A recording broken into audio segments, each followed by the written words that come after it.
ഇനി നോക്കാം ടെക് ലോകത്തെ വാർത്തകൾ.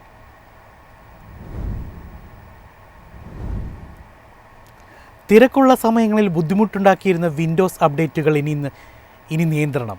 ഉപയോക്താക്കൾക്ക് അപ്ഡേറ്റുകൾ മാറ്റിവെക്കാനും സ്വന്തം സൗകര്യപ്രകാരം ഇൻസ്റ്റാൾ ചെയ്യാനും അവസരം നൽകുന്ന പുതിയ മാറ്റങ്ങൾ മൈക്രോസോഫ്റ്റ് പ്രഖ്യാപിച്ചു.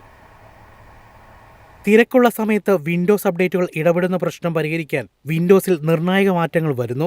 ഇനി അപ്ഡേറ്റുകൾ താൽക്കാലികമായി മാറ്റിവെക്കാനും അപ്ഡേറ്റ് ചെയ്യാതെ തന്നെ കമ്പ്യൂട്ടർ റീസ്റ്റാർട്ട് ചെയ്യാനും ഉപയോക്താക്കൾക്ക് കഴിയും. പുതിയ സംവിധാന പ്രകാരം 35 ദിവസത്തേക്ക് അപ്ഡേറ്റുകൾ മാറ്റിവെക്കാനും ആവശ്യമെങ്കിൽ വീണ്ടും നീട്ടാനും സാധിക്കും. കൂടാതെ പുതിയ ലാപ്ടോപ്പ് ആദ്യമായി സജ്ജീകരിക്കുമ്പോൾ തന്നെ അപ്ഡേറ്റുകൾ ഒഴിവാക്കാനുള്ള ഓപ്ഷനും ലഭിക്കും. ഇതിനൊപ്പം അപ്ഡേറ്റ് ചെയ്ത് ഷട്ട് ഡൗൺ എന്ന നിർബന്ധിത സംവിധാനം ഒഴിവാക്കി സാധാരണ ഷട്ട് ഡൗൺ, റീസ്റ്റാർട്ട് ഓപ്ഷനുകൾ തന്നെ ലഭ്യമാകും. ഉപയോക്താവ് തിരഞ്ഞെടുക്കാത്തിടത്തോളം അപ്ഡേറ്റ് സ്വയം ആരംഭിക്കില്ലെന്നും കമ്പനി ഉറപ്പു നൽകുന്നു.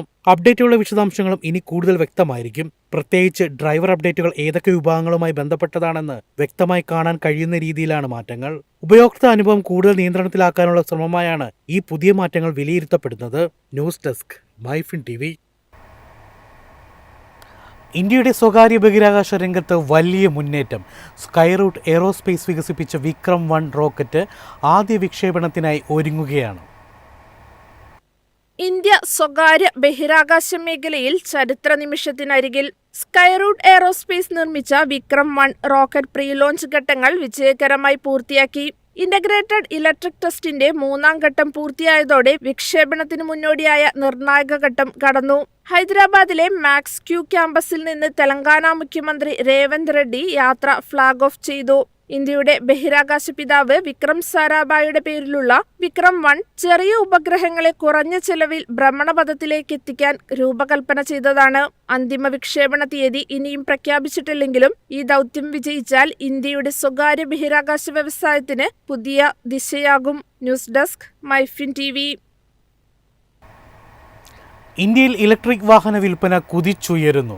ഇടത്തരം EVകളിൽ വൻ മുന്നേറ്റം.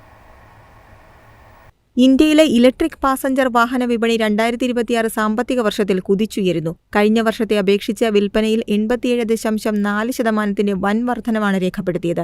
മൊത്തം 2,33,246 ഇലക്ട്രിക് കാറുകൾ ഈ വർഷം ഇന്ത്യൻ നിരത്തുകളിലെത്തി. 20 ലക്ഷം മുതൽ 30 ലക്ഷം രൂപ വരെ വിലയുള്ള ഇടത്തരം ഇലക്ട്രിക് വാഹനങ്ങളാണ് വിപണിയിൽ ആധിപത്യം പുലർത്തുന്നത്. കഴിഞ്ഞ വർഷം ഈ വിഭാഗത്തിന്റെ വിഹിതം 24% 2026 അത് 35.7% ഉയർന്നു. ഉപഭോക്താക്കൾ മികച്ച ഫീച്ചറുകളും ദൂരപരിധിയുമുള്ള പ്രീമിയം മോഡലുകളിലേക്ക് മാറാൻ താൽപര്യം കാണിക്കുന്നു എന്നാണ് ഇത് വ്യക്തമാക്കുന്നത്. ഇടത്തരം SUV വിഭാഗമാണ് ഈ കുതിപ്പിന് ചുക്കാൻ പിടിക്കുന്നത്. ടാറ്റ മോട്ടോഴ്സിന്റെ നെക്സോൺ EVയ്ക്ക് പുറമെ മഹീന്ദ്രയുടെ പുതിയ മോഡലുകളായ XEV 9e, BE6 എന്നിവ വിപണിയിൽ തരംഗം സൃഷ്ടിച്ചു കഴിഞ്ഞു. എന്നാൽ 10 ലക്ഷം രൂപയിൽ താഴെയുള്ള കാറുകളുടെ വിപണി വിഹിതം 6% കുറഞ്ഞത് ശ്രദ്ധേയമാണ്.